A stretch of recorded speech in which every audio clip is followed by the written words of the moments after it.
Baik, pertanyaan berikutnya. Bismillah, Assalamualaikum warahmatullahi wabarakatuh. Waalaikumsalam warahmatullahi. Ustadz, bagaimana jika ada orang yang pandai nahwu sorof tapi tidak pernah baca kitab-kitab hadis? Syukran jazakallahu khairan wa iyyaka. Orang yang pandai nahwu sorof tetapi dia tidak pernah membaca kitab-kitab hadis, itu sama seperti orang yang pandai ilmu tajwid tetapi dia tidak pernah membaca Al-Quran. Tujuan belajar ilmu tajwid itu agar dia bisa membaca Al-Quran. Tetapi setelah dia belajar ilmu tajwid, dia hanya berhenti di situ, muter-muter di sana, tetapi tidak pernah membaca Al-Quran. Jadi sama saja seperti itu. Dia paham bahwa idgham itu ada idgham biguna, ada idgham bila guna. Idgham biguna itu ada 4, ya nun mim mau jadi yanmu. Idgham bila guna itu ada 2, lam dan ro. Kemudian qalqalah itu ada 5, qaf toba jimdal, qut bujadin atau baju di toko. Dan seterusnya, dia paham semua, tetapi dia tidak pernah membaca Al-Quran. Nah, orang yang pandai nahwu sorof juga, tetapi dia tidak pernah membaca kitab-kitab hadis, maka ilmunya kurang manfaat karena dia hanya berhenti di situ, berhenti dalam metodenya ya. Dia paham dari kata fa'ala itu menjadi fa'ala, fa'ala, fa'alu, fa'alat, fa'alata, fa'alna, fa'alta, fa'altuma, fa'altum, fa'alti, fa'altuma, fa'altuna, fa'altu, fa'alna. Dia hafal semuanya. Tetapi dia tidak pernah membaca kitab-kitab hadis. Akhirnya dia tidak memahami tentang hukum-hukum secara luas. Jadi perkataan-perkataan Nabi atau yang disebut hadis dia tidak paham tentang mana syirik, mana tauhid, mana perbuatan-perbuatan bid'ah, larangan datang ke dukun, kemudian larangan berbuat syirik, kemudian larangan percaya dengan khurafat, larangan percaya dengan jimat, larangan tentang meninggikan kuburan, kemudian larangan tentang haramnya musik dan lain sebagainya. Itu diterangkan di dalam hadis. Jadi ketika orang tersebut tidak pernah mempelajari kitab-kitab hadis, maka dia tidak akan pernah tahu hukum yang sesungguhnya. Hanya berhenti di dalam metode saja. Dia paham tentang rumus-rumusnya. Oh ini fi'il amar, ini fi'il madi, ini fi'il mudhari. Dia hafal semua. Tapi berhubung dia tidak pernah membaca kitab-kitab hadis, akhirnya dia hanya berhenti di situ saja ya, sehingga hukum secara luas tentang larangan ini larangan itu dia tidak paham.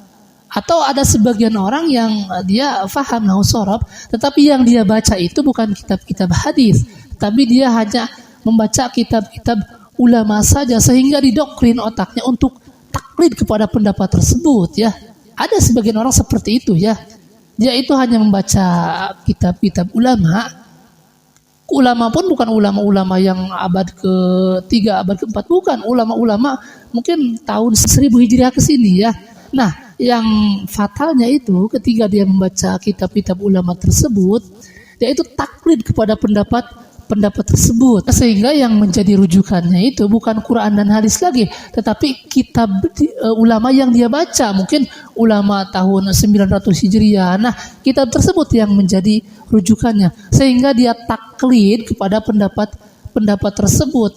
Misalnya tentang hukum jenggot, dia menemukan di dalam kitab ulama misalnya jenggot itu ternyata hukumnya memanjangkan jenggot itu hukumnya sunat. Dia tidak tahu bahwa ada 7 hadis yang Rasul memerintahkan agar seorang itu membiarkan jenggot dan mencukur kumis. Kemudian ulama-ulama terdahulu mereka mewajibkan memanjangkan jenggot. Artinya yang punya jenggot itu tidak boleh dicukur. Nah, berhubung dia tahunya bahwa memanjangkan jenggot itu misalnya di dalam satu kitab ini hukumnya sunat saja, akhirnya kitab ini yang menjadi rujukan. Pokoknya di dalam kitab ini juga kata ulama fulan memanjangkan jenggot itu sekedar sunat saja. Dia tidak tahu ada 7 hadis yang memerintahkan agar kaum muslimin itu mencukur tipis kumis dan memanjangkan jenggot. Dan para Rasulullah, para sahabat dan para imam-imam itu tidak pernah mereka mencukur jenggotnya sekali seumur hidupnya ya, sebagaimana diterangkan oleh para ulama, wa Muhammadun sallallahu alaihi wasallam kana lihiyatun azimatun. Sesungguhnya Rasulullah mempunyai jenggot yang sangat lebat. Wa kadzalika sahabat, begitupun para sahabat. Wa kadzalika laimah, begitupun para imam-imam. Mereka tidak pernah mencukur jenggotnya meskipun sekali seumur hidupnya ya. Itu salah satu gambaran saja. Nah, ini bahayanya ketika seorang yang menjadi rujukannya itu bukan bukan hadis, bukan Quran dan Sunnah, tapi salah satu kitab ulama itu akan menjadikan dia taklid kepada pendapat tersebut. Padahal Imam Syafi'i, Imam Malik, Abu Hanifah, Imam Ahmad bin Hambal, mereka semua di dalam penjelasannya mengatakan kalau ada pendapat mereka yang menyelisihi sunnah Nabi yang bertentangan dengan hadis, maka tidak boleh dipakai pendapat mereka. Buang pendapat para imam dan yang menjadi rujukan utamanya adalah hadis Nabi. Ya. Nah, seharusnya orang-orang itu membaca tentang fatwanya Imam Syafi'i, Imam Malik, Abu Hanifah, Imam Ahmad bin Hambal, bahwa mereka saja yang kita sebut sebagai imam-imam mazhab, mereka saja melarang kepada para pengikutnya tidak boleh taklid kepada imamnya. Kalau ada pendapat para imam tersebut menyelisihi hadis Nabi, ya. Nah, makanya yang menjadi rujukan kita itu bukan pendapat ulama, bukan kitab ulama yang ini misalnya, tidak, tetapi yang menjadi rujukan kita adalah Quran dan Sunnah. Nah, makanya ketika seseorang pelajari ilmu nahwu dan sharaf, maka yang harus pertama mereka pelajari adalah Quran dan Sunnah, ya. Sehingga ketika dia sudah mempelajari Quran dan Sunnah, dia paham tentang puluhan ribu hadis misalnya.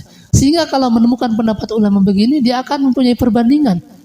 Kata ulama fulan begini, kok bertentangan dengan hadis Nabi? Akhirnya dia akan meninggalkan pendapat ulama tersebut dan merujuk kepada hadis, ya. Nah, mungkin seperti itu.